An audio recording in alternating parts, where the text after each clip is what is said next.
trucks. Additionally, border-related accidents continue to pose a persistent and serious threat on our roads. The pilot showed the co-drivers of road traffic accidents within the various sectors. Within the justice sector, key factors include weak enforcement, inadequate highway patrols, bribery across enforcement chain, lenient penalties that fail to deter offenders, poor interagency coordination, and gaps in post-crash response. Other major contributors include reckless driving, speeding and drunk driving, poor driver training, widespread unlicensed riding. Economic pressures on PSV operators are also contributing to risky behavior. The pilot further exposed critical.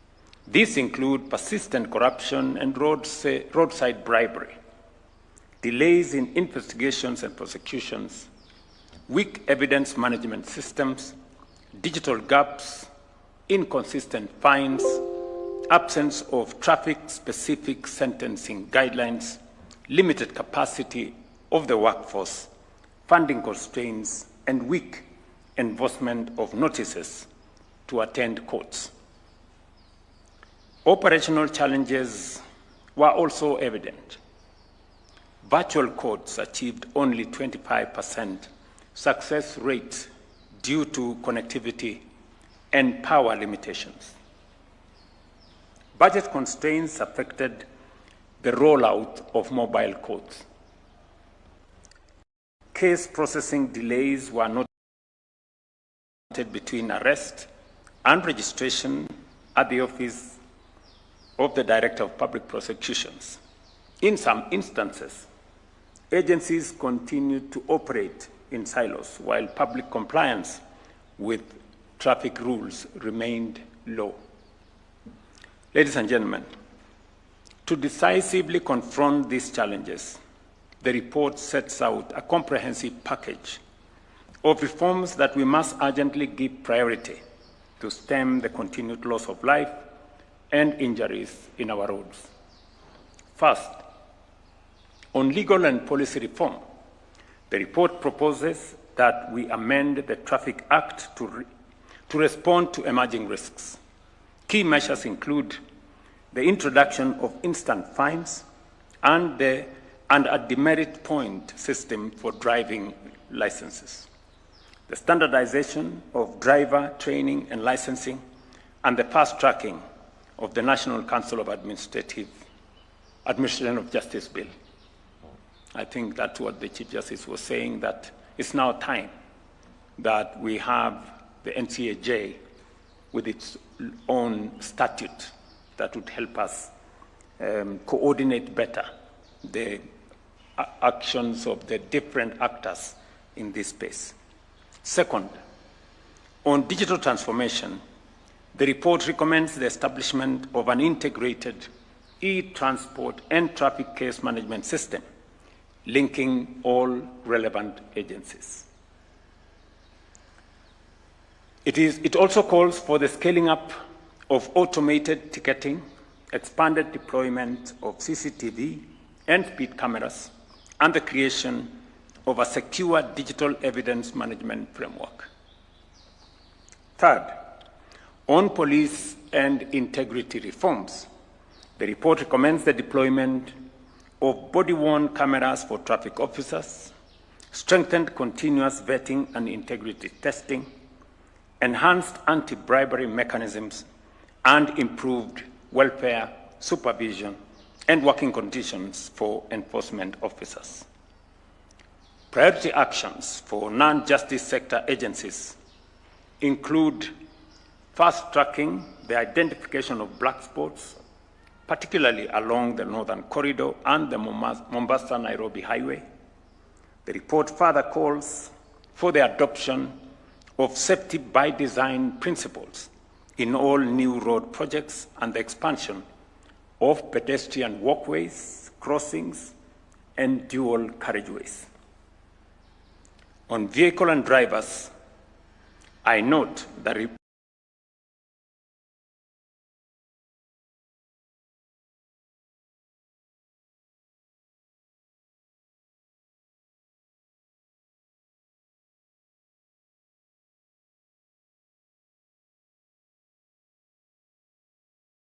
reports call for the strengthening of mandatory inspection of vehicles and motorcycles and the introduction of digital fatigue monitoring systems such as tachographs. It also recommends the requirement of defensive driver certification for PSV operators, that we establish additional trauma centers and ambulance response points along major highways, alongside the strengthening of the golden hour response framework to save more lives. The way forward, therefore, is clear.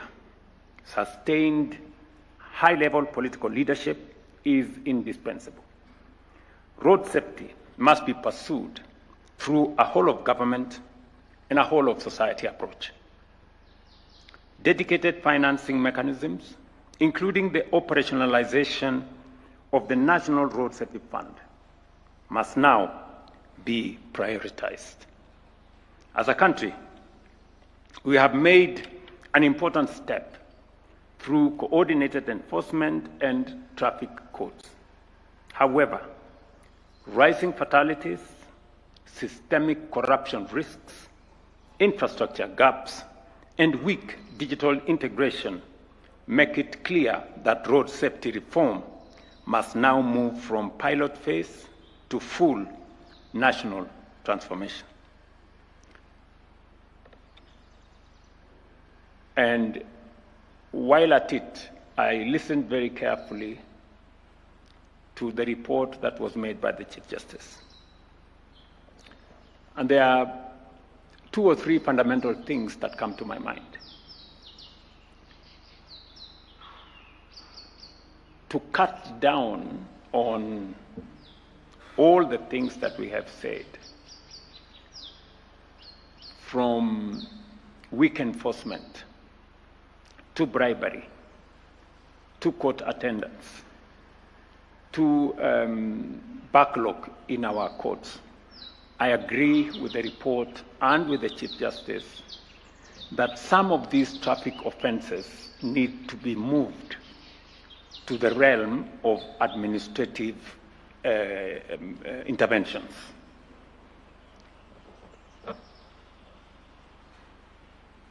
Part of the reason why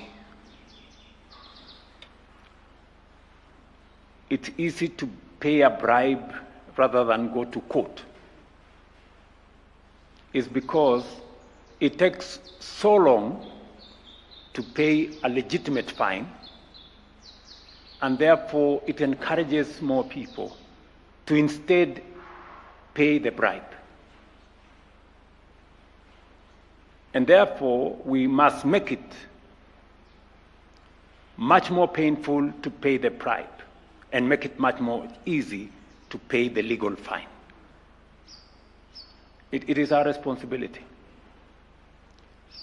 Because if the fine for a traffic offense is 1,000 shillings, and it means you spend a whole day in a courtroom waiting to pay the 1,000, that's how we end up with the challenges that we have. We have read here that not many people even come to court, right?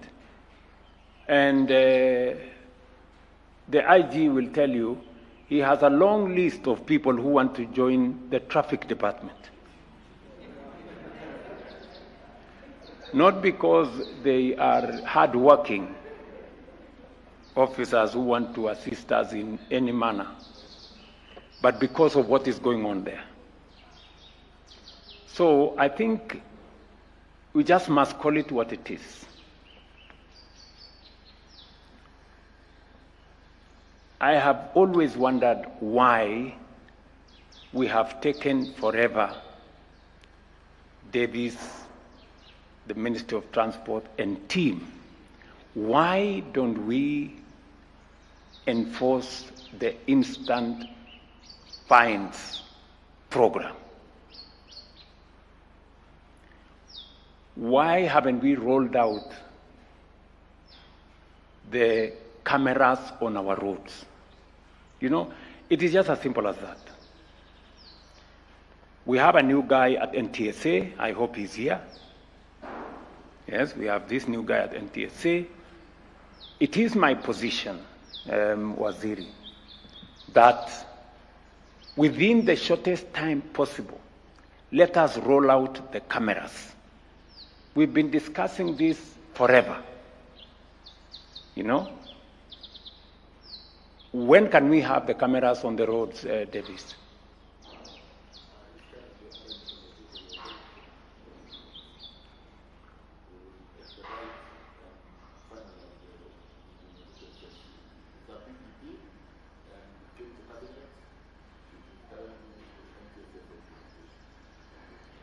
You haven't answered my question, Davis. When?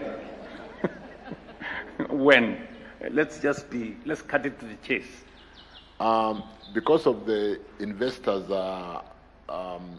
program, let's give it a maximum of 1 month. 1 month. Thank you. It has to be 1 month. Thank you, I Your know Excellency. it can be done within 1 month. We'll do it, Your Excellency. So, when you leave this place, Bwana DG, go do what you have to do with the support of the minister and the Ministry of Transport. Rolling out the cameras is not rocket science. We've had cameras before on the roads. So let us roll out cameras in the, is it 5 or 6 major towns in Kenya in the next 1 month. And those cameras must be, are already connected to the whole framework of instant fines. Is that correct? So that way, we will make it easy for us to do several things. Number one, we do not need to argue with offenders. The cameras will provide foolproof evidence that they are in breach. Number two, we do not have to go and bother the Chief Justice in court. The fine will be predetermined. When you have committed the offense, you will have a fine on your phone instantly. And the issue of us not having money will also end, because we'll be collecting money instantly. So we will solve all our problems in one shot. Okay? And then we can allow the Chief Justice to handle the serious cases of corruption and all the others. So there is absolutely, so two things that you must do. Let us implement the instant fines. Is the law in Parliament? The instant fines, is the instant fines regulations, are they already in place? Does anybody know? Pardon? They are in the minor traffic offences regulations. Yes, minor traffic offences regulations. Have they been adopted by Parliament? Yes. So, in 2016. So story finished. You know? So we have the law, we have the cameras, let's just roll them out. So this would be my real, instead of us, you know, all this is a good story. But you see, let's just finish it. Because I remember there was a small controversy that was brought to my attention on the sharing of the fines between the Justice Department, the Police Department, and others, and NTSA and somebody else. And I think that was sorted out. If it is not sorted out, We should convene quickly, sort it out, so that we roll out this program. That does not mean to say all the other things that we have said in terms of making sure that we can attend to those who are injured. And my proposal is that I hope the instant fine framework provides that the more offenses you commit, the higher the fine every time. You know, I think if you are a first-time offender, if it is 1,000 shillings, when you commit the next offense within the same year, it should go to 2,000, like that, so that we finally, it becomes much more painful to breach the law than to obey the law. As it is now, it is easier to breach the law than to observe the law. Okay? So, if we can do that as of the timeline we have given, and then we can roll out the rest of on the highways and do all the other things that we are doing. I agree that we need a digital platform that is much more reliable than what we have at the moment. And I don't think that is, again, rocket science. I think we can put it together so that there is a digital system that brings all the actors into one space, and everybody can see in a transparent manner what is happening in which place, and we can all move in the same direction. This will also help us cut down on corruption. There would not be any need for the many traffic police on the road. We will cut down on we'll keep them to a bare minimum, because the cameras will do the job of the traffic policeman, and it will also do the job of the judiciary instantly. So I would propose, Madam C-Chair, as the chair of this great institution, that I agree with you on the matter of digitization, because it will sort out most of our problems. I have seen in all the other government interventions how digitization has reduced theft, corruption, and pilferage. Yeah, so if we can roll that out soonest. And then finally, one more thing. We have also been discussing forever again on the matter of vehicle inspection.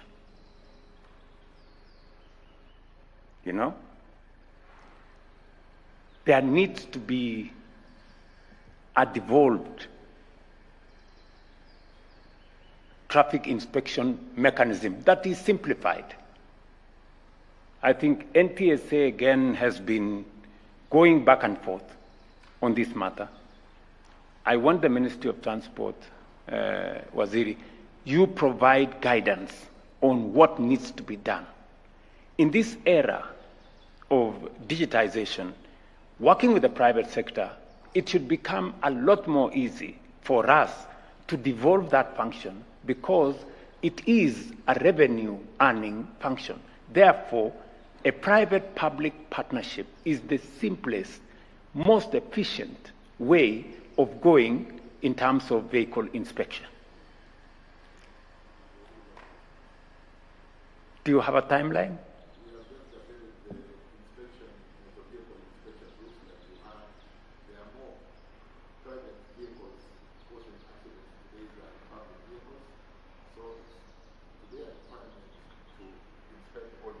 Kenya.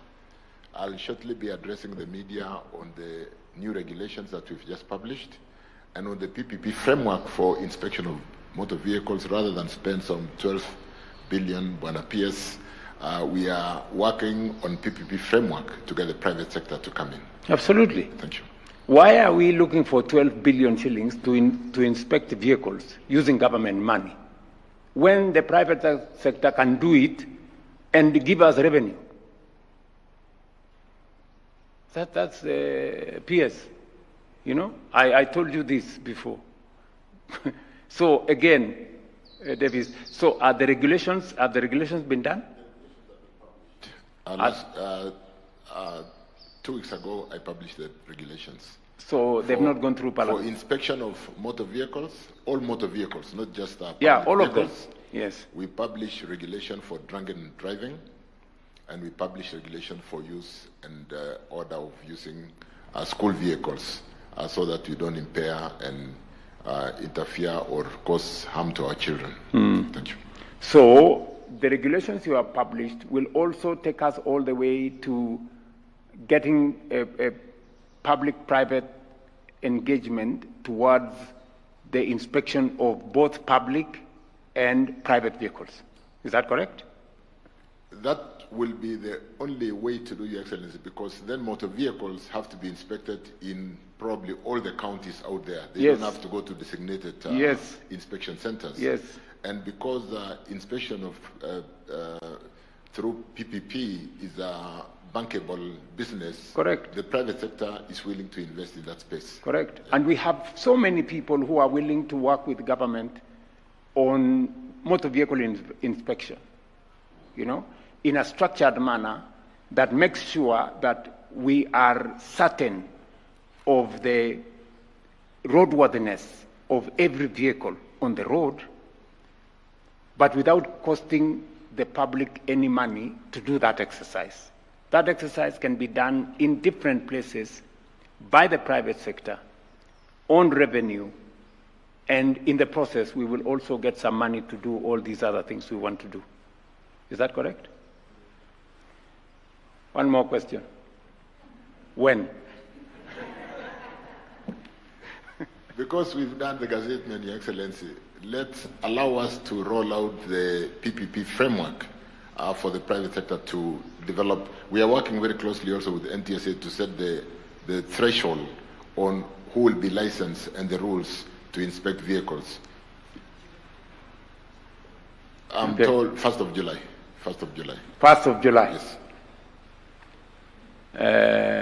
Bwana Deputy Comptroller, please put it in my diary so that I can call Davis on 1st of July to find out whether. No, I'm saying, but you know, 1st of July is when we will begin to implement the PPP framework. Is that right? Well, that's my understanding. Yes, Abu Bakar? Daga, Your Excellency, we're giving time for people to apply for licenses through NTSA. And licenses to do what? To operate a motor vehicle inspection center. Yes. So that then we give time for at least 3 months for people to set up these inspection centers. So that will take a bit of some time. Explain to me again, sorry. I'm saying we're encouraging, the regulations are now in place.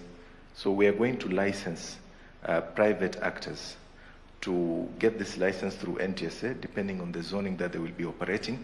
And then they're going to build these inspection centers so that the inspection of the vehicles takes place. So we have put a cutout deadline of 1st of July.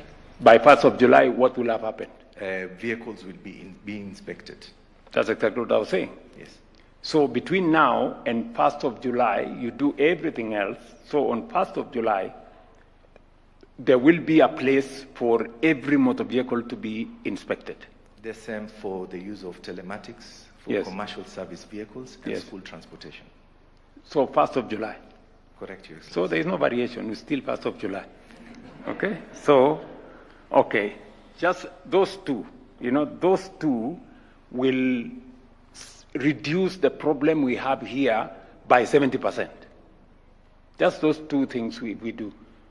We get the vehicle inspection right, which means we will have as few as possible unroadworthy vehicles on our roads. And then number two, we will also raise some revenue to give to all these other good people to do the other things they need to do. And then on this camera business, we will also consolidate and make it administrative. I don't know whether that was what you meant, Chief Justice. Yes. So that we get from the police what they have recorded, the ODPP, to the judiciary, to the prisons, and on your dashboard, or my dashboard, I can be able to tell what is happening. Correct.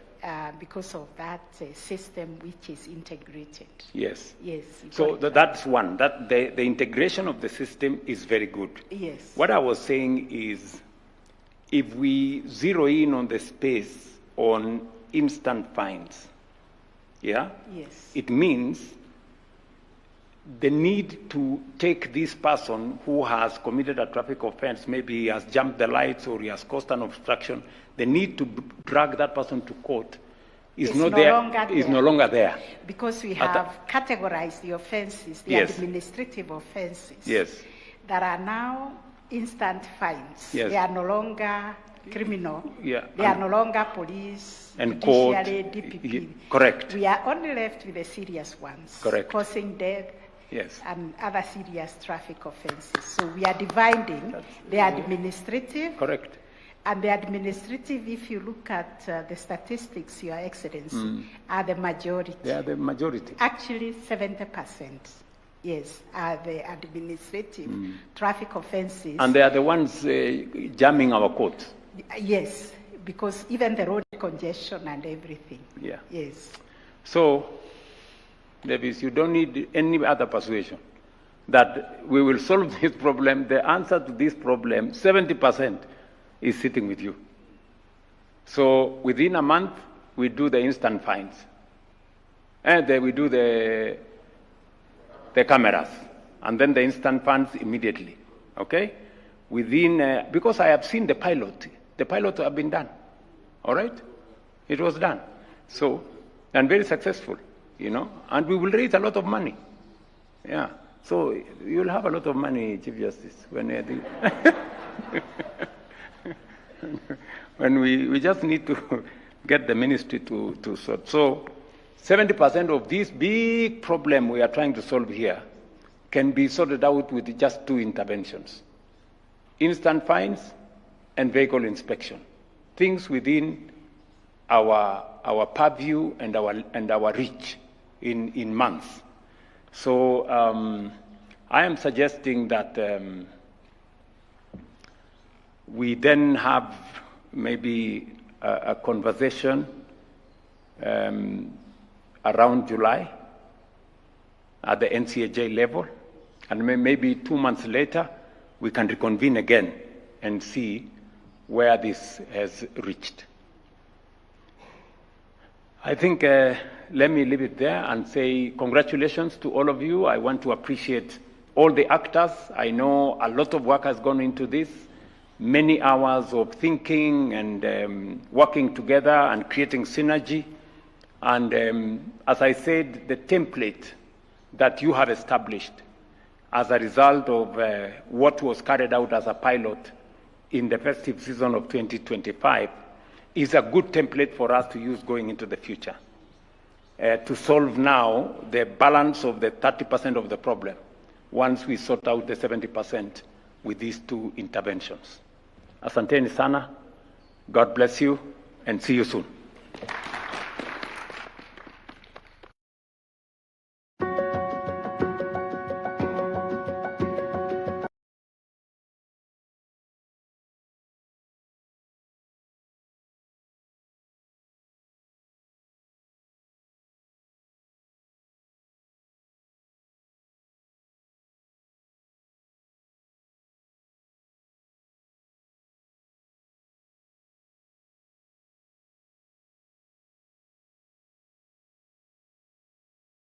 Result of what was carried out as a pilot in the festive season of 2025.